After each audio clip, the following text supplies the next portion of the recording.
Snapshots. It's been the experience to have listened to some great motivational speakers and live in a time period whereas a lot more people have grasped the regime of sharing more affirmations and building wellness. Yes, Jack Campbell's published works have come into fruition insofar as the concept of chicken soup for the soul through stories, but also networking.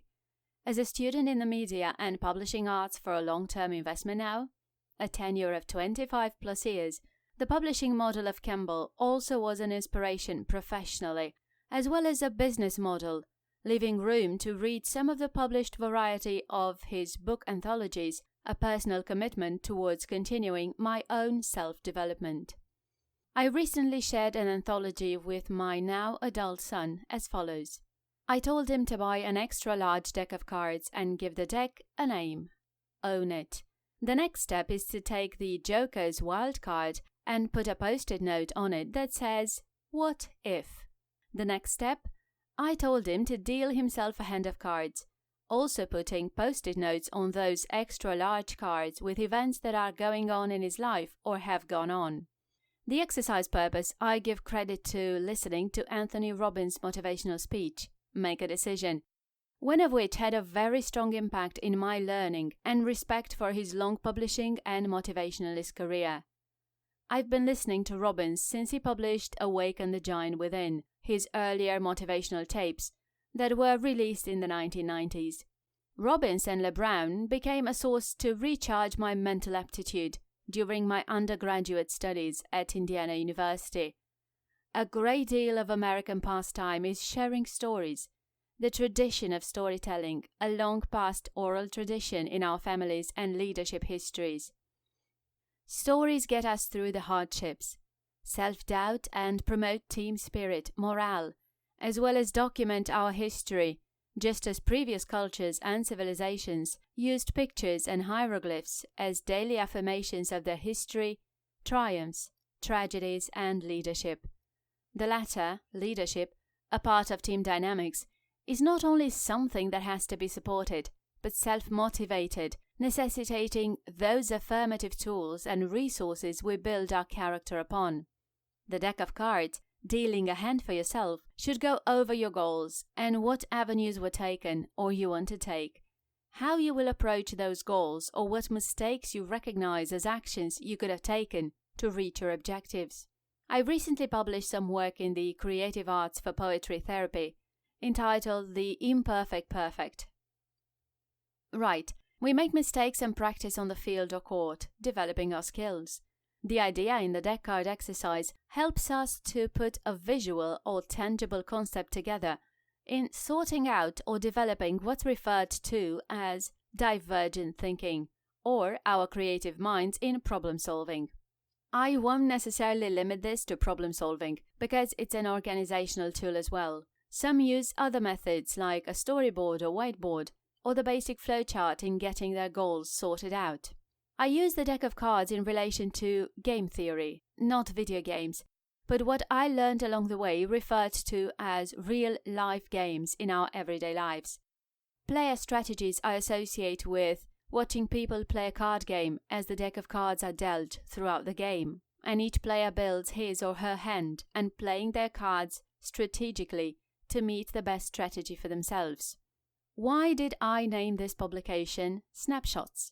Let's take that same deck of cards and build a mental portfolio of all those engrams and milestones on those post-it notes to help you achieve a vision of hopefully a proactive or progressive path that you arrived at from recognition and ownership, responsibility of your actions. My daughter loves it when I do my Dr. Phil impersonations. Maybe you can't figure this out alone, and you're going to have to put coaches on those post-it notes, people in areas you need to build additional resources.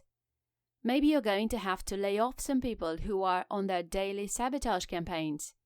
Just maybe, as Dr. Phil says, you are going to have to do some self-awareness skills and stop blaming others for the cards you dealt yourself. Here's where the Joker's wild card we titled What If comes into play.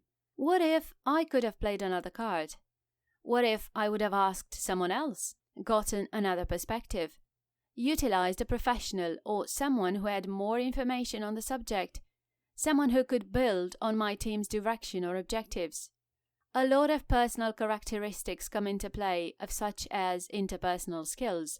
Introverts or extroverts are the creatures that either propel us or stagnate progress. Coaching is recognized in just about everyone's life events, from pregnancy to motherhood, sports, academia. We call it tutoring, and in the legal profession or other areas of debate, we're back to calling it coaching. Motivational speakers are coaches. In the arts, we also have facilitators, as poetry therapy recognizes talented orators for their insight and purposeful direction in telling stories that get us through by connecting with us with familiarity, that we are not alone in these imperfect, perfect stages of our lives. I'm going to briefly share another piece of literature from Elizabeth Patterson's book, The Phenomenology of African American Women, The Will of Success, whereas I learned some valuable insights and read some of her accounts of other African American women and their stories of their lives. Becoming, the human will inside us, gets us through. We desire that connection within ourselves.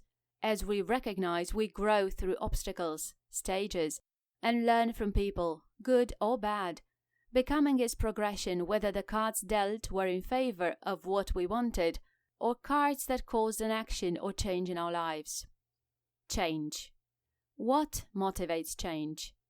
Back to Anthony Robbins, something he said as well as Les Brown. Are you going to change because now it's hurting bad enough? Or are the results undesirable from actions or habits you keep doing? As your own OD practitioner, organizational development, your job is to recognize where the internal or external malfunction occurs.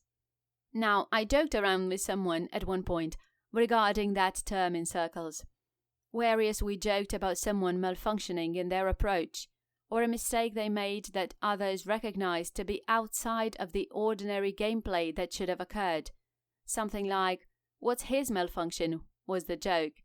In the business OD practitioner's analysis of organizational efficiency, internal conflict amongst employees or technological inadequacies, there's the search for what's malfunctioning. Change. Change has to occur to get things working again. Change in your attitude or how you perceive and process what actions are necessary. Back to the card deck and recognition of what's not working for you. Another analogy, running into a brick wall, or as Les Brown stated, getting unstuck. Unstuck from the same barriers that are blocking your goals or action by you in moving towards your goals. Or you kept trying to reinvent the wheel when transportation has already met its milestone insofar as the invention. We change the design and add features on the blueprint of the vehicle. So now we have our cards laid out. A blueprint and affirmations like those Jack Canfield's calendars with the daily post-it notes on the dashboard, ready to move forward. Own it. You own and have to make decisions in your life that you can make by yourself, or you're going to have to make wisely with the help of coaches. Decisions that you might have to recognize the big expense in valuable time, which, as we know, the meter is always running. Those snapshots come around when we realize how much of your time has been spent.